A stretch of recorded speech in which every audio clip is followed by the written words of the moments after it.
Guys, Rich from Bushlaw Survival School, just following on from a look at shelters. People have a lot of interest in shelters, so let's have a look at some previous efforts on the course here. Now this one I'm going to show you is basically a tribal shelter. It was put together by a large group of students who decided it was smarter to pool resources and energy collectively, and the work effort resulted in a clever use of both fire and firewood as a fuel, and also the shelters themselves in terms of providing the maximum heat.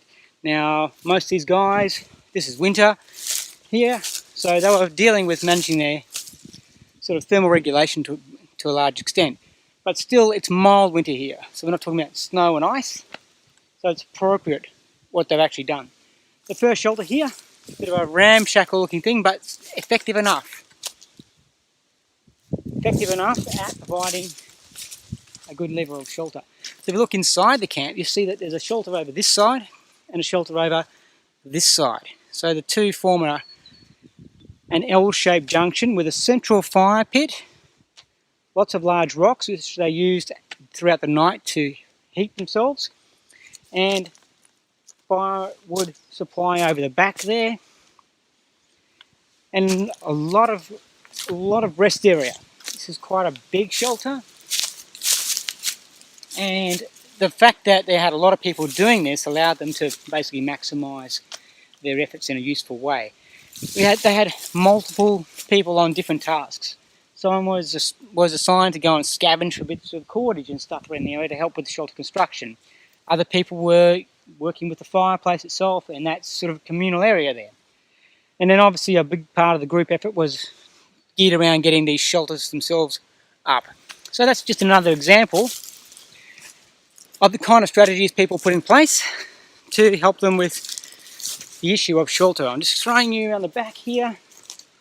You can see another use of saplings and branches to weigh everything down, and a nice, fairly waterproof shelter. Big size,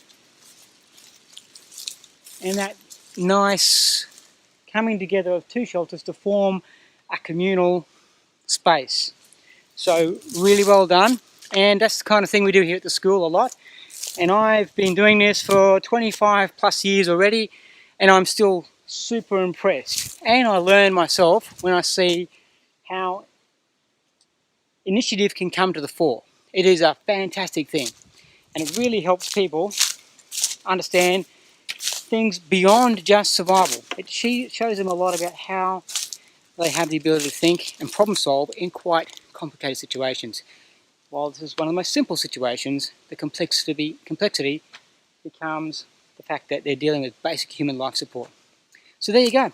I thought I just want to share that with you because that is such a cool setup. And it's been there for a few weeks now. I've been away doing some other stuff.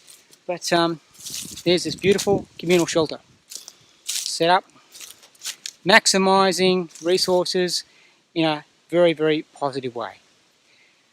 Try it out. Have a think. If it's yours, take it. If it doesn't, discard it. You've lost nothing. Get a bit of time. Dare to survive, and see you next time.